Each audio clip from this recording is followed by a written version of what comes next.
दोस्तों हो नमस्ते।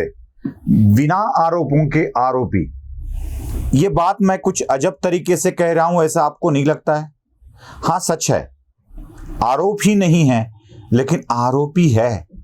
पहले आरोपी बनाया जा रहा है, फिर आरोपों को सुनिश्चित किया जा रहा है। शायद ऐसा पहली बार हुआ है, वो भी राजनीतिक लोगों के साथ।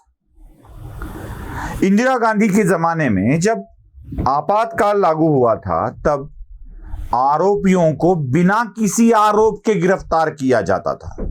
मतलब उनको बताया नहीं जाता था कि आप आरोपी हो, आपको इस गुनाह के लिए गिरफ्तार किया गया है, ये बताया नहीं जाता था। बस ये कहा जाता था कि देश की सुरक्षा के लिए आपका बाहर रहना जरूरी नहीं है।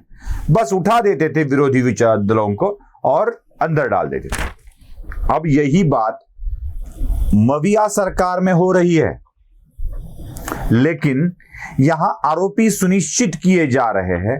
किस किस को अंदर डालना है ये निश्चित किया जा रहा है, लेकिन उनके ऊपर के आरोप ही नहीं है। शायद अदालतें सवाल पूछेंगी कि आरोपी तो हमारे सामने है, लेकिन आरोप का क्या है, क्या है case, where is a case? यही एक सवाल अदालतें पूछ रही है।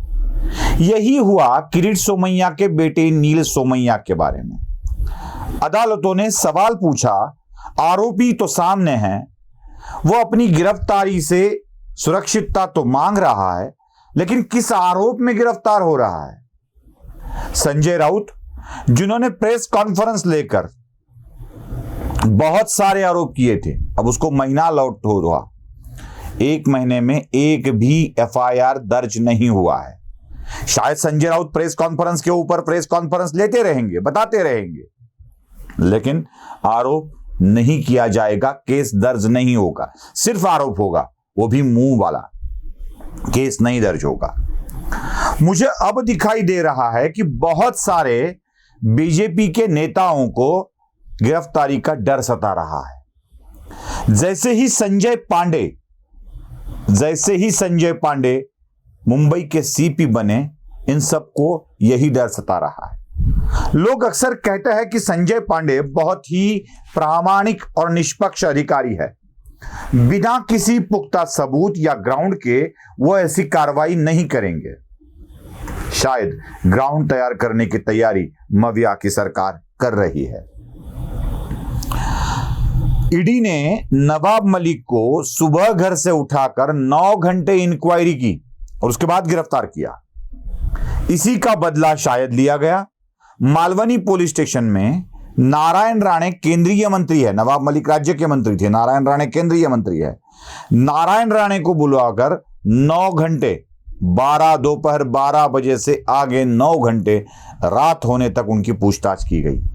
इसका मतलब यही है कि आपके 9 घंटे हमारे 9 घंटे, आपका मंत्री हमारा मंत्री, आपका भी मंत्री, लेकिन यहां पर गिरफ्तारी नहीं हुई है। नारायण राणे के ऊपर दिशा के परिवार को सताए जाने का, उनकी बदनामी करने का आरोप दिशा के परिवार द्वारा ही लगाया गया है। नारायण राणे बोल रहे हैं कि मुंबई की मेयर उनसे मिलकर आई, फिर ये आरोप लगे हैं। लेकिन नारायण राणे जो बात कर रहे हैं वो सबसे अलग है, वो इस विषय पर हम कभी और बात करेंगे। लेकिन नारायण राणे को इंक्वायरी के लिए बुलाया गया, लेकिन आरोप क्या है ये सरकार सुनिश्चित नहीं कर पाई। अब प्रसाद लाड़ गए हैं कोर्ट के सामने और वो कह रहे हैं कि मेरी गिरफ्तारी हो सकती है क्योंकि मैं भाजपा का नेता हूं, मैं देवेंद्र फडणवीस के साथ हूं और इसी का बदला शायद मुझसे लिया जाएगा। प्रसाद लाड़ को क्या डर सता रहा है? मुंबई में 2009 में कुछ कामों का आवंटन हुआ था और प्रसाद लाड़ एक कॉन्ट्रैक्टर है। उसी काम में कुछ हेराफेरी के आरोप भी हुए थे। वैसे मुंबई के पुणे के पिंपरी चिंचवड़ में भी ऐसे हेराफेरी के आरोप प्रसाद लाड़ की कंपनी के ऊपर है। इन्हीं आरोपों के चलते शायद मुंबई पुलिस मुझे गिरफ्तार कर सकती है, ऐसा डर प्रसाद लाड़ को सताया जाता रहा है और प्रसाद लाड़ चले गए कोर्ट में। शायद जो सवाल किरीट सोमैया के बेटे के नील सोमैया के वक्त पूछा गया था, वही सवाल फिर से अदालत पूछेगी, भैया आरोप कहां है? वहां गिरफ्तार होने का डर हर बार ट्वीट करके मोहित कंबोज भी बता रहे हैं कि शायद मेरा भी नंबर आएगा, शायद मेरा भी नंबर आएगा।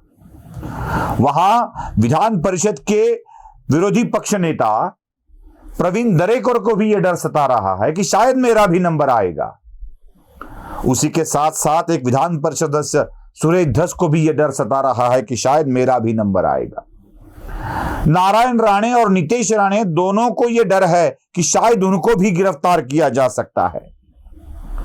जो भी कोई भाजपा का नेता ये डर खुद का दिखा रहा है, उनको अपने किसी पुराने विषय को लेकर गिरफ्तारी हो सकती है, इसका अंदाजा आ रहा है।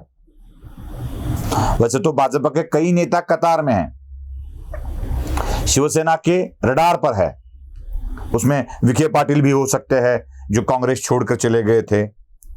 इतिहास सभी का होता है, जैसे इतिहास राष्ट्रवादी का है, जैसे इतिहास कांग्रेस का है। यही बात कही थी जितेंद्र आव्हाड ने क्रांति रेडकर को लेकर। इतिहास सभी का होता है, याद रखना पड़ता है। यही शायद इतिहास टटोला जा रहा है, ढूंढा जा रहा है और उसका डर बिठाया जा रहा है। और यह सब किस लिए? यही एक बात के लिए कि मुंबई मनपा निवडणूक इलेक्शन से पहले भाजपा के नेताओं की छवि को खराब किया जाए और उसी का इस्तेमाल इलेक्शन के प्रचार में किया जाए। लेकिन जो गिरफ्तार होने वाले हैं वही खुद हो के बोल रहे हैं कि शायद मेरा नंबर आ सकता है, शायद मेरा नंबर आ सकता है। उनको इंक्वायरी के लिए नोटिस भेजे जा रहे हैं। मैं तो यहां तक कहता हूं कि शायद एमवीए मतलब महाविकास आघाड़ी सरकार, ठाकरे सरकार, यह भी निर्णय ले सकती है कि देवेंद्र फडणवीस को भी इस विषय किसी विषय में वारंट या नोटिस इशू कर क्या उनकी गिरफ्तारी हो सकती है, इसके बारे में ये सोच सकते हैं। यह दावा मैं इसलिए कर रहा हूं कि देवेंद्र फडणवीस की गिरफ्तारी तुरंत हो, इसकी मांग कई बार सरकार के मंत्रियों ने की है। भारतीय जनता पार्टी को जैसे ही वाधवान परिवार की ओर से कुछ फंड मिला और वो इकबाल मिर्ची से संबंधित है, ऐसा बोलकर कांग्रेस की तरफ से, शिवसेना की तरफ से देवेंद्र फडणवीस की भी गिरफ्तारी की मांग की जा रही है। यही मांग साबित करती है कि एमवीए देवेंद्र फडणवीस को भी गिरफ्तार करने की फिराक में है। अब हो पाएगा नहीं हो पाएगा, उतने पुख्ता सबूत इनके पास है या नहीं है? क्या सिर्फ ईडी एमवीए के मिनिस्टर्स को गिरफ्तार कर रही है इसलिए इनको गिरफ्तार करना है? यहां आरोपी तय है, गिरफ्तारी तय है, कार्रवाई तय है, लेकिन आरोप क्या है? What is a case? इसका सवाल तो नहीं मिल रहा है। और यही एक सवाल सबको सता रहा है। जो गिरफ्तार होने वाले हैं उनको भी सता रहा है, जिनको गिरफ्तारी करनी है उनको भी सता रहा है, और जिनको गिरफ्तारी करवानी है उनको भी सता रहा है। मतलब सरकार को मुंबई पुलिस द्वारा इन सबको गिरफ्तार करना है, उनको भी सताया जा रहा है कि क्या आरोप लगाए।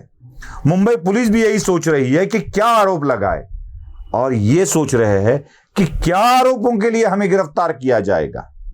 आरोपी तो तय है, आरोप का पता नहीं है। इसीलिए मैं कह रहा हूं, बिना आरोपों के आरोपी पहली बार महाराष्ट्र में देखने को मिल रहे हैं। यही गिरफ्तारी वाला, आरोपों वाला सिलसिला महाराष्ट्र की राजनीति को और भी पर्सनल, और भी गंदा और भी खतरनाक मोड़ पर लेकर जा रहा है। यही मोड़ न जाने कितनों को सलाखों के पीछे डाल देगा, न जाने कितनों के साथ बदले की भावना से काम किया जाएगा। वैसे तो लातूर जैसे शहर में, मुंबई जैसे शहर में ये तो हो ही रहा है। अब न जाने कितनों के साथ यही हादसा होता रहेगा। ये प्रार्थना करते हैं कि कम से कम लोग इस बदले की भावना के शिकार बने। यही प्रार्थना कर रुक जाता हूं। नमस्ते।